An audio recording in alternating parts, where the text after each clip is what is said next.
Welcome to the Fantasy Football Prophet Podcast, hosted by Craig Phillips and Jeff Torrey. Visit us at fantasyfootballprophet.com. And now your hosts, Craig and Jeff. Welcome, everyone, to the Fantasy Football Prophet Podcast. I'm Craig Phillips, joined as always by Jeff Torrey. And today we're actually going to do part 2 of the Week 15 recap, because we usually do our recap episodes on Sunday nights, and there's only usually one more game left to play, or we're doing it during the Sunday night game. There's one more left. That's not the case this time. We've had, counting the Sunday night game, there's 5 games we haven't gone over yet, which is kind of crazy. So we figured we really had some stuff to talk about yet. So we're going to start us off with Sunday night football, just because this game definitely needs to be talked about a little bit here. It was the Saints-Bucks. The Saints win 9-0, which is just odd. Honestly, there's a lot in this thing. I mean, before we even get to the Bucks, we'll just quickly go over the Saints. There's not a lot really, but it's actually some disappointment in here. Taysom Hill didn't do much at all. 13-27, 154 yards, no touchdowns, no picks, ran the ball 11 times, 33 yards. I would say I'm not going to be terribly concerned about this, because the Bucks do have a good defense, and it is tough to play against them, to run against them. So I guess I'm not too concerned. It just was disappointing to see that Hill goes against a team like that and he can't do anything. I don't know how are you feeling about this? Like, with him, are you trusting him in a situation next week? If you got through this week with Taysom Hill, I did not in a league. I did start Taysom Hill. I did not make it through. If you did and you have Taysom Hill, how are you feeling about next week? I mean, you're worried, right? The big question is, who else can you play instead of him? He was a late year grab. So Maybe you have Russell Wilson instead or something. It becomes a lot closer, and that gap was already kind of getting there anyway. I mean, it worried me last week, and we had talked about this, about how he needed the entire game in order to get any sort of points. Like, at the very end, that's when he really put on a show, and you're kind of like, okay, cool. Like, he found a way to put up points, but it was not in a way where I was like, he can do this week in and week out. But because of his dynamic running ability, you throw him at the back end of the top 10 as far as QBs, he's probably going to end up there again. But the other person that would be climbing up would be like Russell Wilson, and some of these other like names that are coming off of injuries that we just didn't trust nearly as much. Yep. But yeah, I mean, does he drop out of the top 10? You probably do have someone else to start. I mean, it's going to be all matchup based and how that team is going. Very strange game. Less worried that, I mean, I don't know. How much of it do you think that Tampa Bay just didn't score, so they didn't have to force the issue? How much of it do you think was that, rather than him not being able to do anything? I think that is a legit question.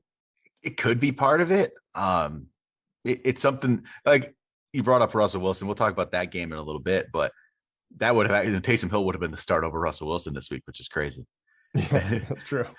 Neither got into double digits, but yeah, Taysom is this. What he can do, though, he can get you very little points. It's really, when you play him, it's just, no matter what, you're not going to feel comfortable, and it's going to be a risk. Yeah, maybe some of it was they just didn't have to. They never got in a situation this week, or this Sunday night, where they had to really force the issue. They just never got there, so they didn't. Could be part of it. It really could. They play, I think, Miami next week. Miami's on a 6-game win streak. Defense has been really good for Miami too. That's been part of why they have 6 straight wins, is their defense, and they just decided to shut teams down in the second half of games. I'm a little concerned, to be honest, but like Russell Wilson is the good comparison, because I've seen a lot of people with both of them. I don't trust Russell Wilson right now at all for anything either. So it's really just, who do you just?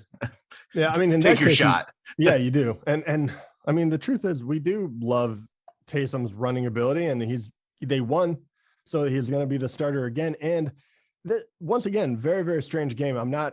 It does not take away the fact that Taysom Hill should have put up better points. He should have, without a doubt. But I mean, this game entirely completely crippled a lot of people's playoff hopes, right? I mean, Taysom Hill sucked. Tom Brady sucked.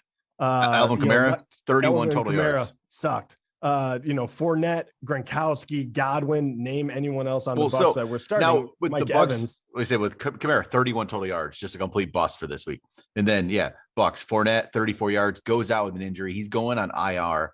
He should be back for the playoffs, but he's done for the fantasy playoffs. He's done. It's over. They just signed Le'Veon Bell. So it's over for Fournette. That's disappointing. It's over for Chris Godwin too. Over right? for Chris Godwin, ACL. ACL. Evans was hurt as well. He didn't return to that game. We don't know So the status. So I'll say that's what with Antonio Brown next week. We were talking about him and we were laughing. Yeah. And they're like, "Do you think they'll cut him?" And we were both like, I don't think you can in the land of COVID. And guess what? He's about to get a pass. Like you're about to be like, I don't care what you did. You win for us and all is forgiven. And that's exactly what is going to happen. I have a feeling. We're not going to see Mike Evans next week. They're playing Carolina. Their schedule is fine though for the last 3 games for them to make the playoffs. That's why they're probably just like whatever. They play Carolina, the Jets, and then Carolina again. That's their final 3 games. So you're going to get some Antonio Brown next week, and Antonio Brown's going to be a good play. So yeah, he's maybe a big start. Which let's hope if as long as I did the numbers correctly in my head, we should have made the semifinals in the Scott Fish Bowl. And Antonio Brown is one of those guys we had, and you're just pulling out your hair. If he comes back, it'll be the perfect time because we have to rank number 1 out of the 10 guys left in the conference. So I don't know. I mean, it'd be good for us. Strange year, and strange things continue to happen as we have had a Tuesday night game now, and we'll get to all those. But is there anything other than Taysom Hill? Is there anything that you take away from this as far as is there anything else you can take away from it? Because injuries really decimated it. Do you think that losing Godwin, and if Mike Evans can't go, does that put Tom Brady in a place where you would rather start a backup if you had one? Would you rather start Taysom? Maybe.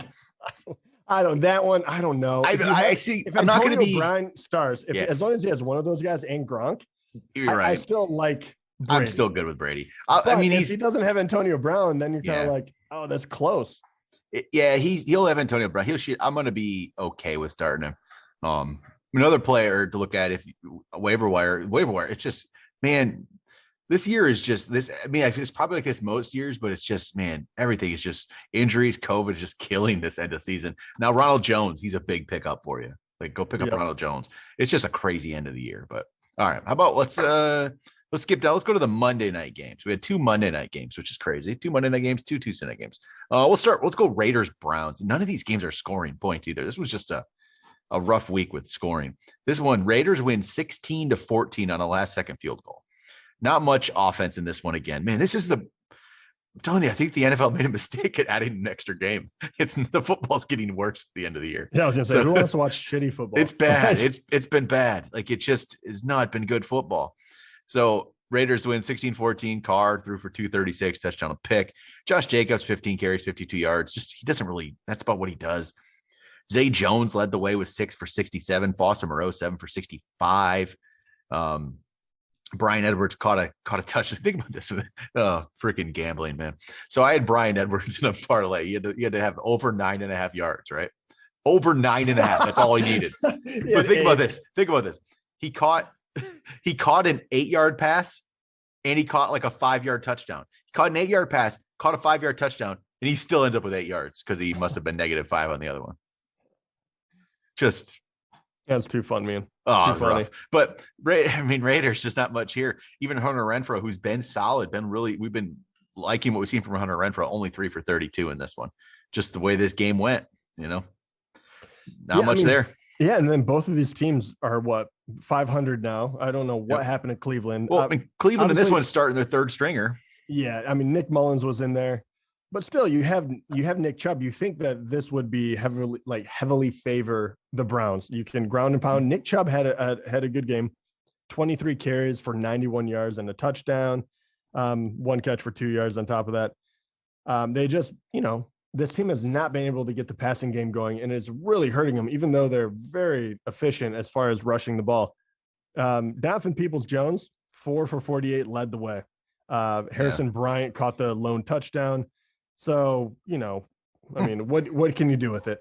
Nah, it's just ugly. Man, this team one time, it was Odell Beckham, Jarvis Landry.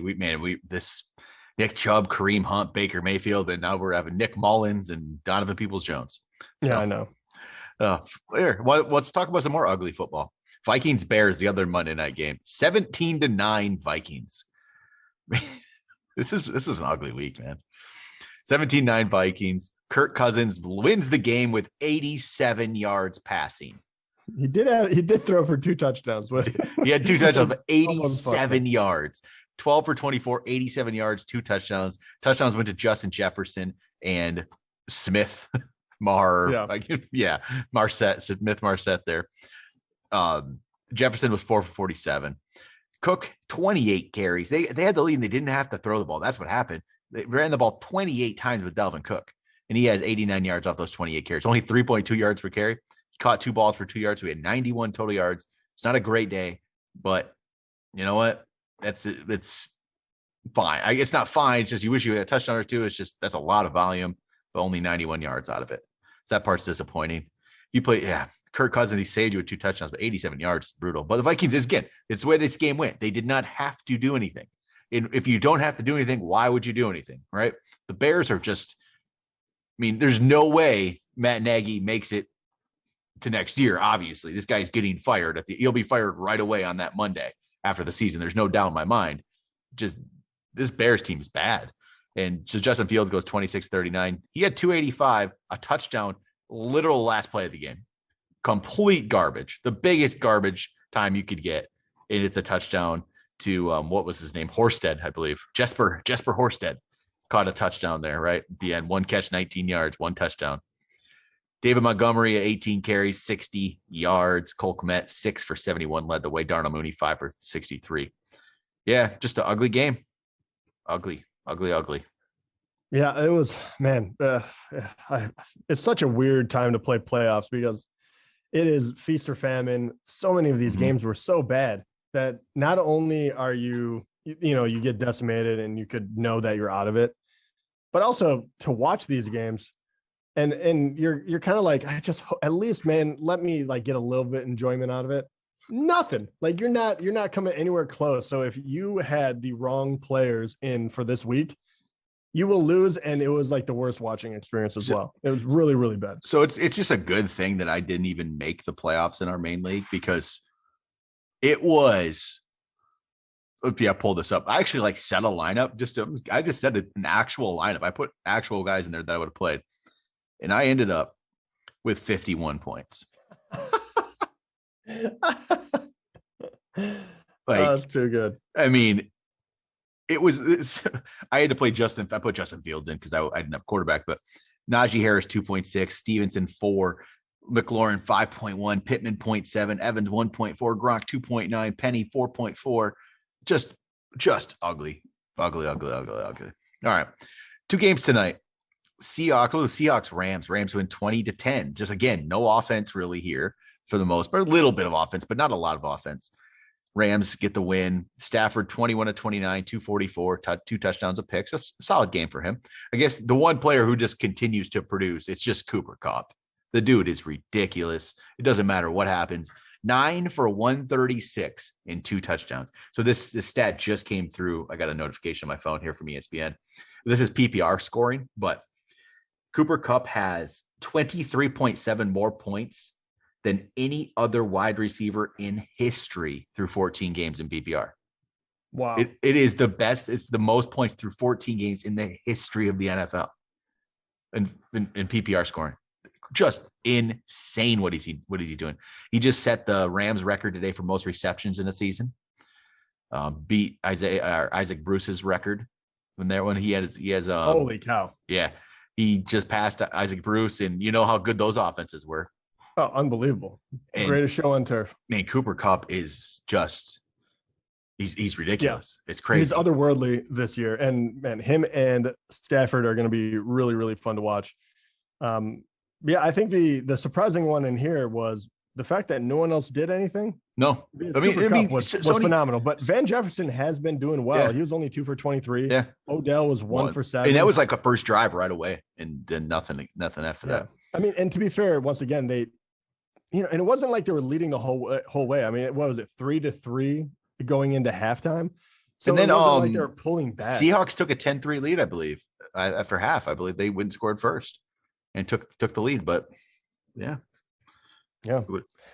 And Sony Michel actually had the most carries. That's the interesting part here too. Obviously, I don't know if Darrell Henderson isn't quite all the way back, but he did have 6 carries for 23 yards. But Sony Michel had 18 for 92. Yep. What does that worry you at all? So I can't remember where I saw this. I swear I saw this earlier today. Was something about Sean McVay saying he has 2 RB1s, in Sony Michel and Darrell Henderson. That's what's going to happen. I think you're going to see Henderson's coming back from COVID, so you can see him getting eased into it. But I can 100% see them just using Sony Michel, Darrell Henderson, complete split. Kind of like they started that with Gurley and CJ Anderson, if you remember a few years back, when all of a sudden the first signs of Gurley, like that Gurley was on a downtrend. We didn't know it at the time, but all of a sudden CJ Anderson's being used. That was going into the Super Bowl, right? They like to use 2 backs if they can. I think they're gonna keep using it. You'll see more from Henderson, but I was gonna say I think that when the going gets tough, I do think that Henderson, once he's fully back, he will be the go-to guy. But I do think it's smart right now. You're trying to put together, they're 10-4. You're trying to put together a team that can go all the way, right? And everyone has seen what can happen with an injury or COVID or whatever. So Why not get Sony Michel the snaps in order to make sure he's ready when his number has to be called? I mean, it's got to be the same way. I'm kind of surprised about the passing game, other than Cooper Kupp, because no Robert Woods. You think that Odell was starting to track in the right direction. He was. I'm waiting for a bigger game out of him. Mm-hmm. Cooper Kupp's just too good. He is. He's unbelievable right now. Seattle side of things, Russell Wilson has been very bad since he's come back from this injury. It is not the same Russell Wilson. I mean, he had 25.2 last week, so it's fine, but 4.24 points today. And he's just not played well. He just hasn't. 17 to 31, 156, no touchdowns and a pick today. Ugly day for him. DJ Dallas had the touchdown, 8 carries, 41. Rashad Penny was 11 for 39. DK Metcalf 6 for 52. And there was 2 balls that were deep throws to him that Russell Wilson just didn't get enough on it, because it wasn't off by a lot, not by a lot, but enough where Jalen Ramsey got fingers on it twice and stopped big plays. DK on the second one late, it really was possible touchdown. He had him beat. And Russell it wasn't off by a lot. That's the thing. It's not like that's the NFL. You don't have to be like completely just terrible. He's just slightly off, and it's a tip ball instead of a touchdown.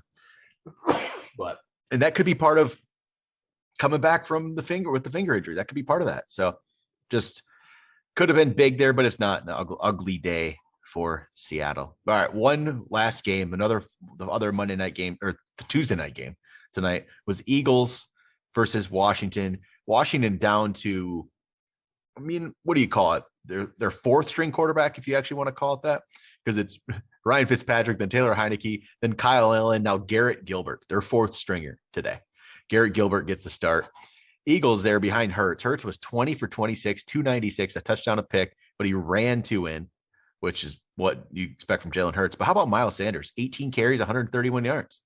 Yeah, he's finally starting to look like himself. The only downside was like, oh man, I wish he would get the rushing touchdowns that Hurts does. But he is starting to look more like himself. Thank goodness. He's had a few games that I've been very impressed with his running style, his running ability. We always knew he had it in him, but was he going to be the primary guy?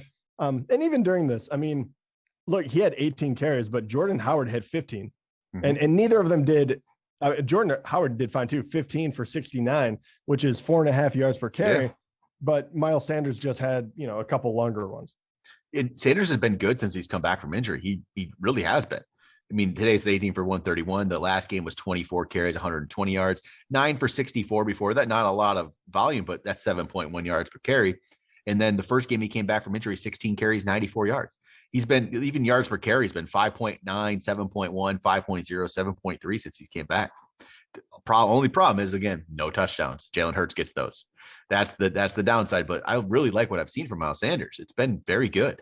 And then how about Dallas Goedert? 7 catches, 135. He is the main weapon for Hurts. And that's just a big day there for Goddard. Yeah, that's huge, especially in the PPR. Well, he had 6 for 105 last game too. 2 big games. Yeah, it's what we're hoping for. I wish that he would be able to get into the end zone a little more. He's such a dynamic player. And as far as Jalen, he has been very good for fantasy, but he has been holding these other guys back, and not necessarily the worst thing. They're 500. But I wish Goddard would get in the end zone a little more. Miles Sanders, when he's healthy, anyone running the ball, you wish that they would get the touchdowns instead of Jalen. But it's been an interesting year for Philadelphia. Yep. It'll be very interesting to see where they go from here. But right now, going into playoffs, if you held with Goddard, which that was a big proponent of, I do think that you're finally reaping the rewards for me. Yep, because definitely. Every tight end is up and down, but he's hitting at the right spot, which you gotta love. Yep. And then for the Washington side, we said Garrett Gilbert was the quarterback today, 20 for 31, 194, no touchdowns, no picks. Gibson, 15 carries, only 26 yards. He got a touchdown. It was on the first drive. And then he had a toe injury. He did come back from it, but seems like, was that affecting him? Very well might have been. Just ugly after that. Jarrett Patterson ran one in after that. Terry McLaurin led the team in yards with 51, but only off 2 catches. Gibson did have the most catches with 6 for 39. But what do you expect? You're a 4th string quarterback. But all you can do. But not the greatest of football, I would say. That's for sure. But we do have a couple mailbag questions, not a lot. We'll get through those here real quick because I think we've got 4 questions from 3 total people here. Brady Spaghetti. We're going to start us off with Brady Spaghetti here. He says he wants us to pick 2 players to start in non-PPR. 2 to start in non-PPR. Okay. Amari Cooper, Jalen Waddle, AJ Brown, Amon-Ra St. Brown. Do you ever think you'd get his name in there? And actually, funny thing enough, one of the other questions, not really, it's kind of a question, but I'll talk about it before we do this one too. It says, are we starting Amon-Ra St. Brown next week? It's from Fantasy Football Experience. And maybe it depends on the situation. I don't know your situation. Brady Spaghetti's situation, though. Amon-Ra St. Brown is one of the options. Amari Cooper, Jalen Waddle, AJ Brown. That might be a little too much. Yeah, let's look up the matchups first. I really do like Amon-Ra, and I'm so glad to see that he was able to do that. But with that offense, do I think that he's going to be able to do that week in, week out? If you're in a PPR, I think that it makes it a little closer because I do think that he could catch 7 balls for 50 yards or something, kind of crazy like that. Can he get back in the end zone? I don't know. They had the best game they've played all year. A lot of things broke his way, and I'm so glad that, if anyone got to play him, hard to believe that in playoffs you do, but then great. But I would have a very difficult time starting me again. I probably will in Scott Fishbowl, and we reap the benefits. But that's a little different. That's a little different. Let me see if I could get some. My computer's very slow. I wanted to get some schedules here, but. All right, let's see if I can get this to work for me. We don't have everything up. It's still a Tuesday night. Everything should be switched over right now, but it's not yet. All right. Let's see. What are we looking at? You guys, anything? So we're going into week 16. Week 16. So Amari Cooper is going to be playing Washington. All right. He has Washington this week. That's nothing. That's not scary, but Amari Cooper hasn't been so incredibly up and down. Yeah, he really has been. I just have such a hard time trusting. I will say this. I think I'm starting Jalen Waddle coming back from COVID. I think I'm starting Jalen Waddle no matter what this upcoming week. So Jalen Waddle is playing against the Saints at New Orleans. I mean, they just shut down Tampa, but I don't know what that is. I think I'm okay. So he's playing against the Saints. It could be tough. St. Brown's playing at Atlanta. I mean, good matchup, man. It was a hard push. All right, and then there was one more, right? AJ Brown. AJ Brown. What is AJ Brown's status here? That's a good question, isn't it? Yeah, they're playing San Francisco. So I'm pulling up some AJ Brown news. I'm going to see. I mean, he's been on IR. All right. So they said he was going to take part in walkthrough today during Tuesday's practice with the aim of getting some speed during the week before determining his status, because they play Thursday night. That's right. They play Thursday. I can't see it. I don't think you'll know before the rest of this happens, right? So you'll know if AJ Brown is starting or not, if he's playing or not. If he's playing, we'll know it before you have to make the decision. So you're not going to hold off. To me, it would be Jalen Waddle, and man, Amon-Ra St. Brown doesn't seem too terrible.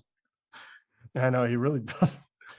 I mean, do you trust Amari Cooper at all here? I don't trust AJ Brown though. I'm telling you, I don't trust AJ Brown coming off this injury, and I don't trust Amari Cooper at all. I think you're rolling the dice no matter what. So I think you play Jalen Waddle coming off COVID. None of this is great. Yeah, I think I do like Waddle the most, unbelievably. He's been consistent. He's been very good. I'm really trying to look at the Amon-Ra St. Brown to see what exactly maybe we could really expect from him. I think you probably have to go with Amari Cooper. And I think you're right. Is it going to be his double-digit guy, or is it going to be, 2 points? I don't know, but I think I would rather go with that just because. Yeah. I think the smart move is Waddle and Cooper. St. Brown, though, if you want to get risky, but AJ Brown too. That's the thing. If he plays Thursday, man, I don't know. If AJ Brown's playing, I might play Brown and Waddle. The way they're talking right now and coming off of the IR, I even if he does play, I would have a very hard time on Thursday because I guess that's a good thing. If you hear really good news about him, then you have that option. If he was playing after those guys, there's no way I would do it. True. All right. Yeah. It's a tough. I'm telling you, this isn't an easy choice whatsoever. This is actually a tough one for sure. So, all right. It's just a little random tidbit that just came through my phone again is that was Miles Sanders' career high in rushing tonight, 131 yards. Not bad. All right. Brady Spaghetti also asked if Elijah Mitchell or DeAndre Swift sits, which DeAndre Swift, I don't expect to see DeAndre Swift back. I don't see it. It says, are you playing Jeff Wilson, Rashad Penny, or Jones, which I'm guessing Ronald Jones? Is that what we're talking here? I would probably go Rojo in that case. I think so. Too. I think you definitely go Ronald Jones because I see him getting a big workload there. So for sure. Le'Veon Bell has been signed to be the backup, but he's not going to do much right away. And then the final question from Brady Spaghetti was, how do you feel about Knox against the Pats this week? If you have Dawson Knox and he's your tight end, you know what? At tight end, I don't even care about matchup, to be honest, just because you don't have that lot of great options, and Dawson Knox is one of the better ones. So you just play him. Don't even think about it. I don't love playing against the Patriots at all, but I'm not like freaked out about the Patriots. I'm not scared of the Patriots. I know can play very well, but they pretty much shut him down in week 13. They did, but that was the wind. That was that weather game, that wind. So, I agree. I think it's a better thing in this particular case that he's going to get another shot at him so close to. I doubt you have a better option. You're just playing him. No, I'm trying to think of someone that, unless you had Dallas Goedert. True. If you but you could. That's a possibility. There's not a lot of guys that you'd play over him though, Goddard, and then obviously the other ones, the actual. Yeah, I think he might be the only one that maybe you have. Yep. But even that's probably unlikely. And then final question was from the Chris 201. He just says Taysom Hill or Jalen Hurts week 16. I'm gonna go Hurts no matter what. I don't even care about the matchup. Yeah, I would go Hurts as well. I think you're pretty much playing the same type of player, and Jalen has just been better. Yeah, I 100% agree. But all right, there we go. That's it for this week. With Christmas coming up, this will be our only episode. We're going to come back next week with we'll do a little week 16 recap, and then we're going to start getting you into 2022 after that with the next episodes next week. We did some rankings already, but we'll do some quarterback ranks, tight end ranks. And then we'll do another week of some breakouts, busts, all that kind of good stuff for 2022 before we take a little hiatus for a couple months, wind down from the crazy football season. Man, the end of the year really beats you down, doesn't it? COVID, injuries, man. Craig Reynolds is one of the best running backs in the league now, apparently, for the Lions. Like, where'd this come from? Like, all this craziness. Man, we got fourth string quarterbacks starting everywhere. The NFL is a brutal game. And COVID hasn't helped. No, man, you got to fight your way through it. Yeah, it's rough, but you can't plan for it, but that's why you have to have a well-rounded team, I guess. Hey, I'm going for a title next week in the Dynasty League that we are in. We've talked about in the past. Jeff's won the title in that a few times. 3 out of the last 5. I'm going for actually my first title in that league. And I have injuries everywhere. It is wonderful. So I don't know if you remember this, Jeff. I used to have one of the best receiving cores in the league in this one. My receivers were insane. Next week, get ready to roll out Devontae Parker, Darnell Mooney, and maybe DJ Moore. There we go. That's what I'm gonna. My God. So I've lost Michael Thomas for the entire year. I lost Calvin Ridley. I just lost Chris Godwin last week. Now, Tyreek Hill has COVID. Will he come back or not? That's a big story for me. Will Tyreek Hill come back? I already lost DeAndre Swift at running back earlier. Elijah Mitchell's been hurt for me. Lamar Jackson's been hurt for me. But you know what? I am going for a title. Yeah, how in the world did you make it to the title game? I'm going for a title. They're playing for you, coach. You know I'm going for a title? Because John's an idiot. That's why I'm going for a title. He traded me Jonathan Taylor. Yeah, that guy. John, you're a moron. You traded me Jonathan Taylor. You traded me Jonathan Taylor for draft picks. What? So you can maybe, if you're if you hit the lottery, you get a Jonathan Taylor? Yeah, I know. We talk about it. Feels like we talk about every time. He is probably, unless something crazy happens, he is going to win our main league. But in the Dynasty League, he traded draft picks for Jonathan Taylor. And I gave him 3 first-round picks for his number 1 overall to get Najee Harris. So if I don't give him the number 1 overall, you can't replace that. I don't even care how many times you have to do it. He wasn't in a rebuild mode. He had all these players and he traded them away. I don't know. Feels good going for that title. I got a chance. Yeah, I'll be rooting for you. All right. We'll keep it within the Prophet family. There we go. All right, that'll do it for today. Talk to you guys next time.